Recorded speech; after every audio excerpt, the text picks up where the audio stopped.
You ask Tiger to solve. This deals with linear equations with one unknown.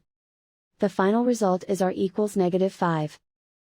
Let's solve it step by step. Swap sides. Isolate the r. Divide both sides by -18. Cancel out the negatives. Simplify the fraction. Move the negative sign from the denominator to the numerator.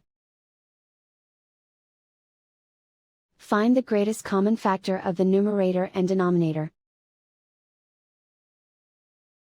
Factor out and cancel the greatest common factor. And so the final result is r equals -5.